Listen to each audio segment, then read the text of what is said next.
Today, the Texas Department of Public Safety sounded a warning to Texas legislative staffers to be vigilant following recent acts of political violence. KXAN's Kevin Bosker has reaction from lawmakers.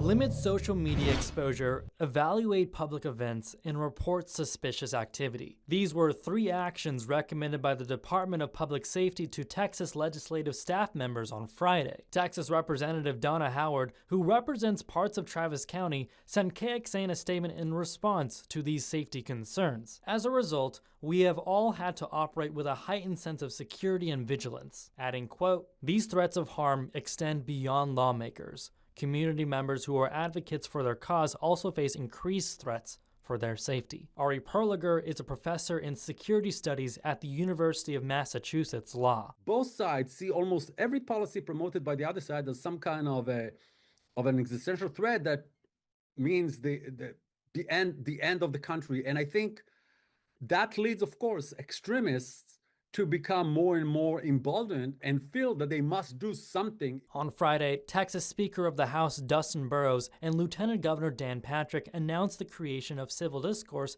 and the freedom of speech committees. In a press release, Speaker Burrows said, quote, "These committees will help identify ways to better protect the fundamental right of free speech on our campuses, including measures to ensure political gatherings are safe and secure." Lieutenant Governor Patrick in the press release added, "The attack on Charlie was an attack on the First Amendment. Those who cheered his murder are also cheering for the death of America. We cannot tolerate either at our institutions of higher learning." We see that latest polls show that something between 20 and 30% of progressives and conservatives justify the use of political violence under some conditions. I think it's really important to take responsibility and to understand what are the long-term impacts of our language. Kevin Bosker, KXAN News.